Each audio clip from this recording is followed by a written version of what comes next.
Welcome, everyone, to the developer-focused panel.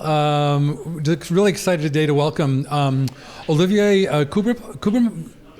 Dobberkau and Freddy Montes, Jesus Olivas, and Etheridge. I want to welcome you all. And first thing I want to kick off, we talked a little bit, we had a prep meeting last week where we just talked about what is the notion of universality, a universal CMS, in terms of like, what's your high level take on that notion of what universal means? Is it just the, connecting editors and developers? Is there more to it than that, maybe from a technical perspective? So for each of you, just maybe a minute or so on your top level take on it. And I'll start with Olivier and kind of work back towards me. Yeah, so it's actually a good question, given and having heard what others people said, so I can't approach that high level. So I think if I would take the perspective of a developer connoisseur, I mean that developers want to actually solve problems. So basically they're seeking for tools that actually helps them to solve that problem. And let's say the idea of a CMS or universal CMS would actually help them to solve even more problems. So I think that sounds appealing, just to give you this short answer. Okay. From my side, from my point of view, is about don't constrain the tools that developers are able to use to solve those problems. So universe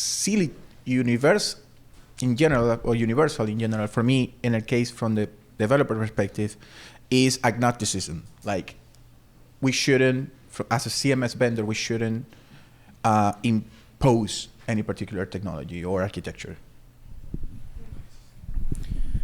Yes, well, similar ideas. I really think we need to focus more on people, as Preston was mentioning. Obviously, content editors, themes. But it also, from my perspective, as an agency like owner, we have a lot of work mostly with one single CMS, but we see lately, latest couple of years, multiple CMSs. And then at that point, it's start getting into a new direction. How can you try to reuse some of the same tools across different CMS systems? You have Contentful, .cms, you have the different things. We have open source project like Drupal, and how do you standardize or make easier for them to provide a single interface for them to manage their content, regardless of where the content lives, and to push to those different places somehow easily for them, easily, last famous word, and try to embrace them regardless of the technology, kind of similar to what Freddy was mentioning. So the way that I approach the idea of a universal CMS or universality is that I tend to think of myself as a developer or other developers as being in a helper role, right? It is a helper profession. And I think that's one of the things that you need to focus on as a developer, that you are there to orchestrate parts of a whole, right? And the concept of a universal CMS or universality means that all needs are met, right? And when all needs are met, you create what is called safety. And that includes sometimes physical safety, sometimes psychological safety, sometimes emotional safety. And within the context of safety, in this context, right, you're talking about the ability to be able to innovate and be creative. So I really see developers as orchestrators and gatekeepers of that sort of environment. And I love that perspective, and I don't think it's at odds with what Freddy said earlier. But it needs to be. But I would love to have each of you maybe elaborate on that, that need for its opportunity to include a lot more people and make them feel more welcome and safe in the system, but to also not constrain the developer and how they work. Freddy, maybe, I don't know, do you want to react to that? Elaborate just a little bit on how do you just see that as not an issue, that there's no difference between accommodating developer style and accommodating the other people in the system? No, I mean, there's definitely always this sort of friction between all parts of the I mean, How dare you? how dare you? I mean, there is always friction, right? I think that the freedom, as much freedom as you can give, and that includes all these standards that we are wishing about, right? Like all the content standards that we have been talking in different talks this morning, that as much freedom as you can give, you can allow the team or the whole company to adopt certain things internally, and they can work together into a common goal, right? That's why we keep seeing stuff like, for example, designers and developers. That's, big friction all the time. That's why you start seeing UI software like Figma is starting to do stuff closing to developers, like variables or tokens. Now they're doing design tokens. Now there is initiative of a standard for design tokens that when we were talking about schema.org, I was thinking, well, we need a standard for content types. We were talking about it. And I was thinking like, okay, and how that will include the design tokens if we keep saying like, oh, the content types, it's definitely for the content, but we also need some kind of integration with the way it looks like. So that's what freedom is, in my case, the way that I kind of approach to it is the fact that I feel that as much freedom as you can give, you are going to let the teams to adapt. Because the truth is that we are never going to know how the team is composed, technically or cultural or from any perspective, right? So yeah, that's the way I see it. Little thing, yeah. I really like what you mentioned about orchestrating things. So we have different teams, and this layer of orchestration is what we probably define. This is the piece that is probably lacking on this like world of like different teams that always like, I won't say fighting, but not happy together with each other. But yeah, that's I really like what you mentioned on that perspective. I'm trying to think of the discussion that we had in the preparation call, and I think that I was kind of a skeptic towards what we try to achieve with the universal CMS, and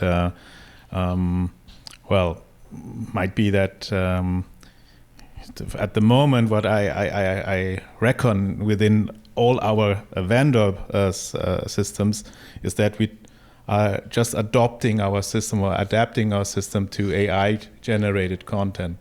And so it feels that this is just like, just one step, like it's a low-hanging fruit, just, to have that. But what does it mean, let's say on a perspective of 3 to 5 years? That means that maybe there will be a lot of content created by AI without human interaction. There's a promise, everybody will somehow there will be free up time, we will free up resources, everything will be faster. So there lies a kind of a two-side medal or dichotomy in that on one side we will see a lot of jobs be cut by AI.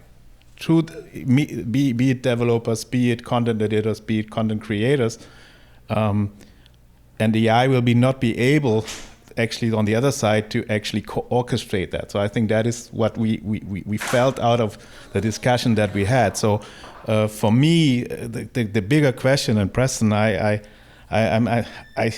still do not get where you want to go with it. I think it was a very good presentation of what it could be, but I'm lacking a little bit on the eureka moment. You say, oh, actually, this is what the industry needs. So, and we also then need to not only convince the leaders of vendor companies, we also need to convince the community and the developers and everybody around it that is that. So for me, I have a lot of dissonance, but I heard that dissonance creates sometimes also harmony. So, and friction creates warmth, heat. Well, no, I was in a meeting a couple of years ago. Where somebody said, without friction, there is no traction. And to what you were just saying, I think there's a similar dynamic at play here. I wonder if each of the other panelists, if any of you have experiences that gave you that eureka moment that Olivier is still looking for about the benefits of a universal CMS. I don't know about a eureka moment per se, but just looking at taking a systems approach, right, to a CMS and then the world around a CMS. I think to what you're saying, we're at a very interesting and I think incredible period of time where it could go that way, but in which AI proliferates a lot of content and we see sort of these things like job loss and all of those things, but it doesn't have to be that way. And I think all of us here and our whole greater sort of CMS community, right, we have an opportunity to hear and actually can take control and not allow it to go that way. And I think one of the ways in which we do that is bringing all of these pieces together and actually communicating and talking to each other. There are a lot of times where, and I will speak from this persona because that's the one that I represent, developers, sometimes we build things and we don't talk to the people who are going to use it. We have no idea how they're going to use it, and that really should not be. And at the same point, like, I think that as developers, we also need to seize the opportunity to make sure that we are fully understanding what we're building, why we're building it, and who it's for, and how they're going to use it. And in that regard, in the context regard, I'm not sure that AI can keep up with that. And that is what we need to be advocating for.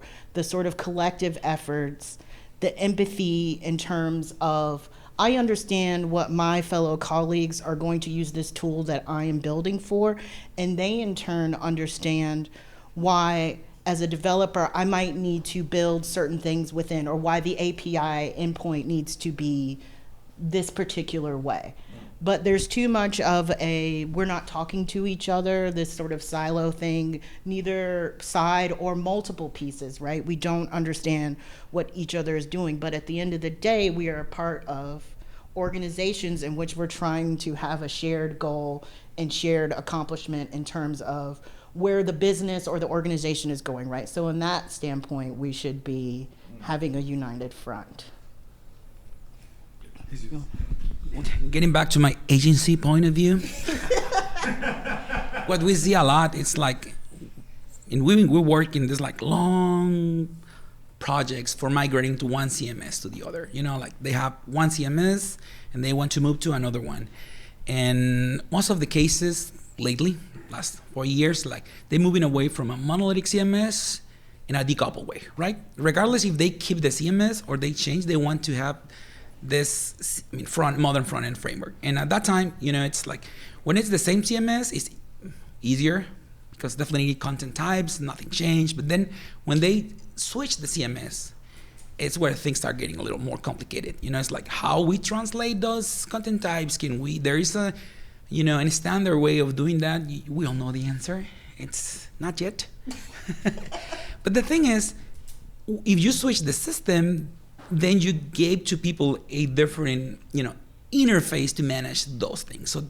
So when I start following what Preston was mentioning about the universal CMS, probably, I don't know if that's my eureka moment, but I was like, you know, this is kind of similar to what we were trying to do, but now we kind of have a name for the thing.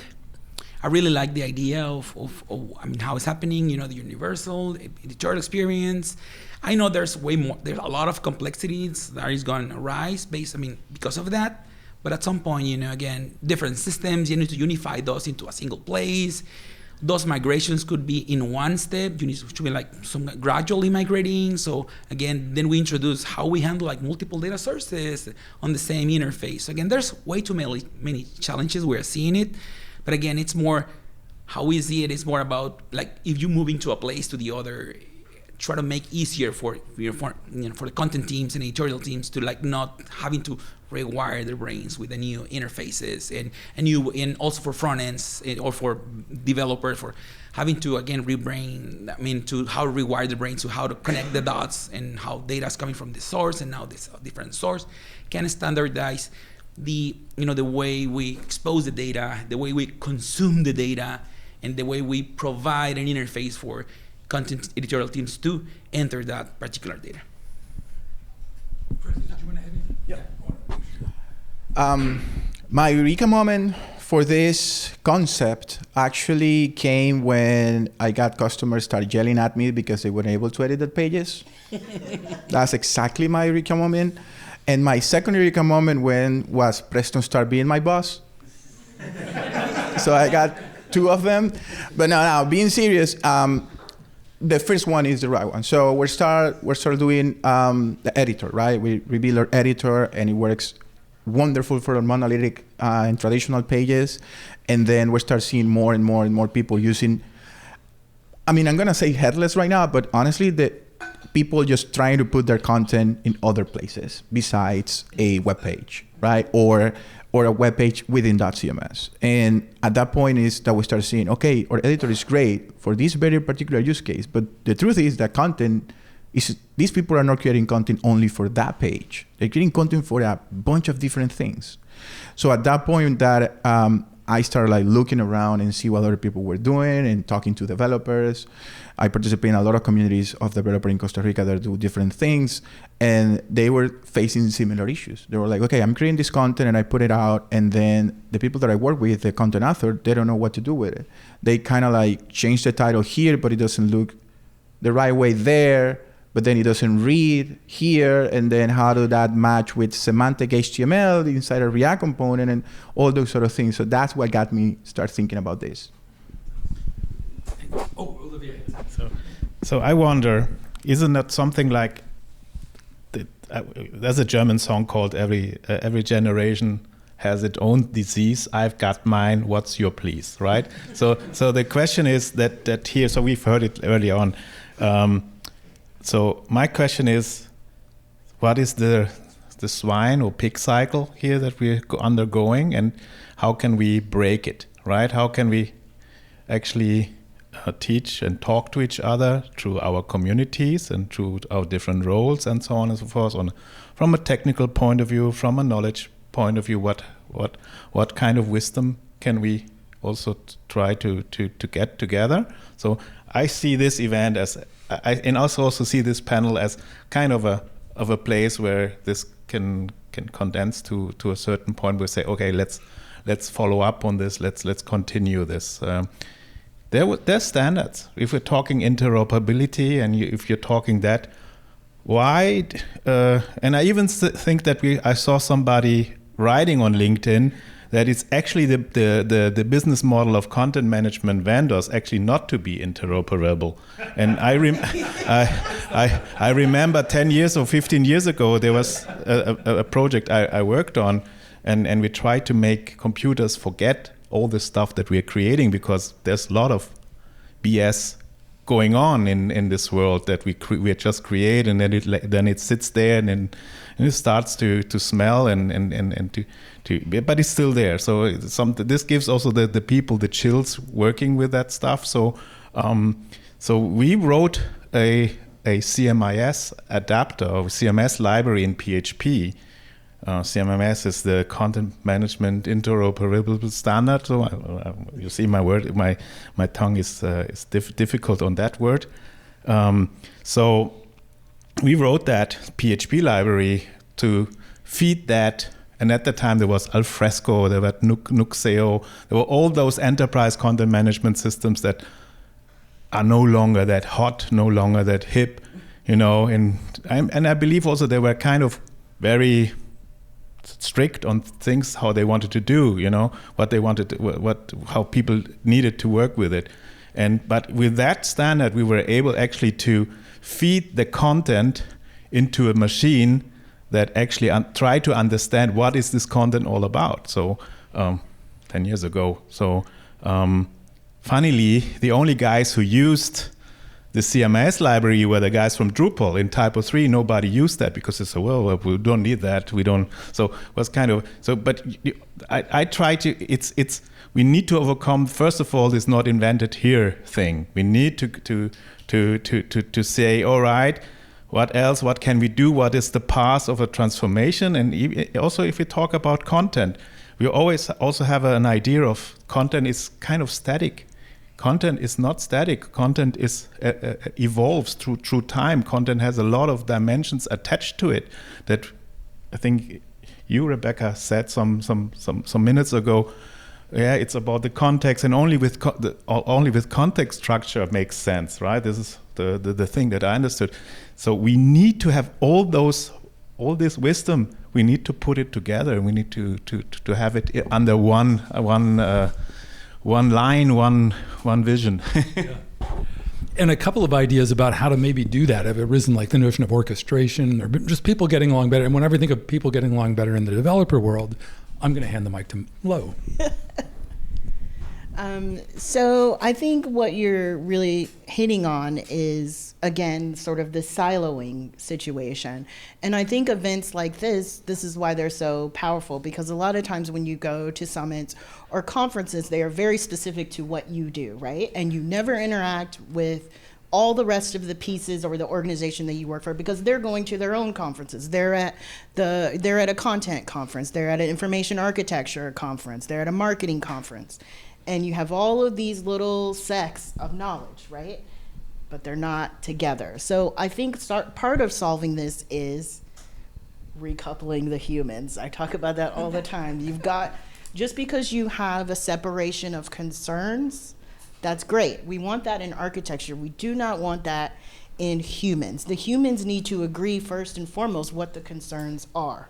And you can't do that if you don't talk to each other. So events like this are really helpful in that regard, in that we can all share space and all talk about our different pieces of the puzzle and start to actually form it, right? So I talk a lot about cross-functional collaboration, particularly when it comes to content modeling, because I think a lot of times, particularly what I've seen in my time at both Sanity and at HighGraph, is the developers who use this platform and the sort of IT teams that use these platforms, a lot of times it's only the developer doing the content modeling. And that doesn't really work, because how are you building a content model when you don't understand the actual workflow and you don't understand the group that needs to then take this content model and be able to create with it, right? So I talk a lot about that sort of cross-functional build of content modeling and why that is so important. And I can just give a quick example of that. So for instance, a string field, right? So that's a field that you're gonna type in, you maybe answer something. Let's say that field is a region field, right? So in this field, you're gonna type in different regions, right? Well, if those regions are not volatile, meaning they're not going to change, you have the same 6 regions, why would you then have an open field, right? What you need is a string field that gives you an option of a drop down, because that one makes the editing environment better for the content person, but it also keeps your data clean. You're then not making a wild regex because people spelled Southwest in a number of ways, or, you know, whatever region, right? You have a simple drop down where it can be selected. So figuring out even small things like that in content modeling is super helpful and not always readily available to a developer, but it will be available if you go and talk to the person who's using it and you find out what is the actual content that is going in here and what is the shape of it. Well, yeah, totally agree on that. There's a lot of work of educating those teams, how to integrate and working all together, regardless of building a platform that they can use. There's a lot of education that should be happening, and and making sure teams are talking to each other. Like in this particular case you mentioned, is the developer just have this field without asking, which values the field will have. There is a problem, and we have a similar situation with like content modeling and design systems, right? And that's a very interesting thing, because if a developer is the one building the data structure, they just map directly data structure with those design systems. They just pass the full object, right? Which is like something you might don't want it to do, or you don't want it to do, because there are some point you need to like massage the data or doing something else with the data, and just pass the data that is related to the UI and not related to the CMS itself. And there's a lot of education, and in my view, for small teams, you don't see all the different collaboration, but when you have a bigger team, there's a design team doing something on Figma, and they export the UI thing, and then they have like tokens, and then those tokens should live on the design system, but it also at some point should exist on the CMS, so the editor, the editors can select those tokens, and you need to be like really careful about it, because at some point if you end up giving a lot of then you see a lot of CMSs like allowing users to do changing like panning and spacing and all that without tokens. Then you end up giving them like a more advanced visual WYSIWYG, if you want to say, instead of giving them a right tool for just go like whatever your primary, secondary, or bigger, dark, lighter, whatever.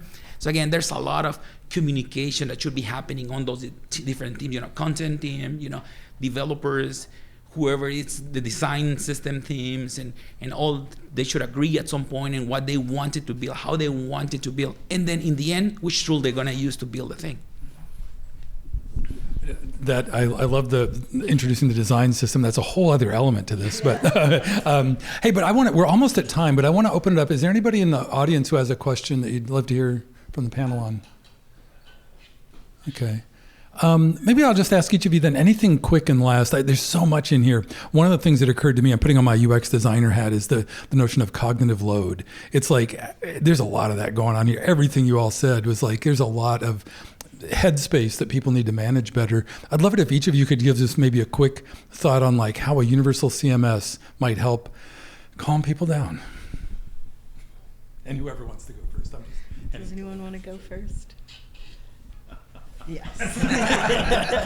All right. So if somebody can give me the thing that no, I don't want to touch everything and it gets gold, right? Because you end up dying because you can't eat anything. So I must say, people like commodity. I think this is one of the bigger aspects of.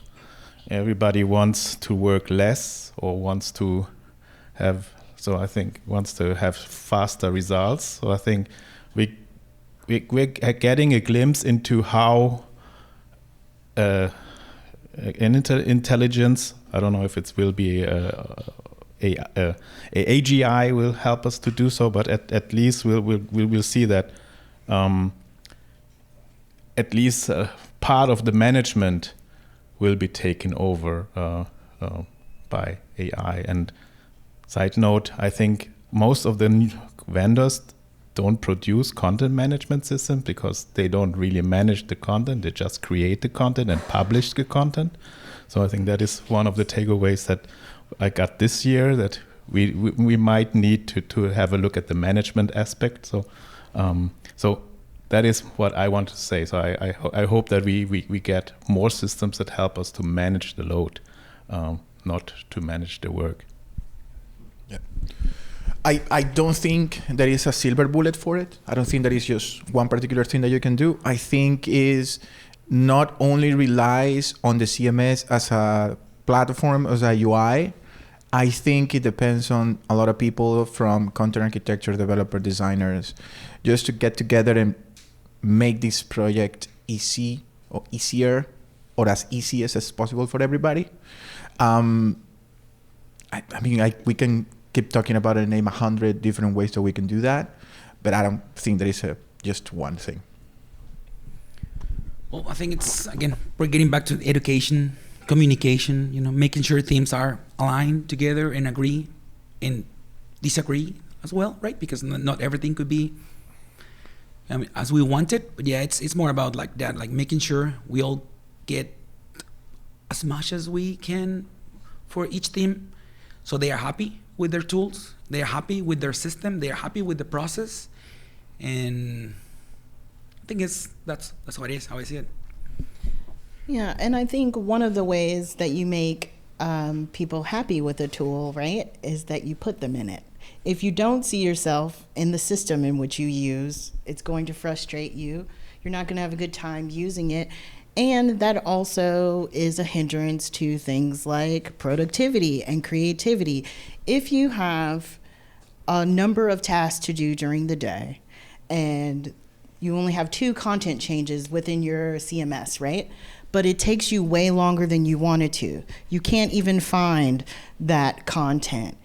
It diminishes your motivation to even get through the rest of your day. And I think that this is a thing that people don't talk about enough, is how important and how much of a hindrance your CMS can be for things like that we talk a lot about in terms of organizational behavior, right? Like, productivity. We want to maximize productivity and efficiency. But the way in which you customize a CMS or build a CMS, and particularly if you do it without all the informed parties having an actual say in what happens, you're going to produce the exact opposite of that, right? So I think, again, like, I think there's a tremendous opportunity here for us all to come together and try to diminish some of that. And I think that is primarily what Preston is getting into. And I think maybe we won't get to an official universal CMS, but the fact that that is on the board and we are striving to it and striving to it together, I think is a significant improvement to where we are now. Well, thanks so much, Lo and Jesus and Freddy and Olivier, and thanks to all of you for coming. Cheers.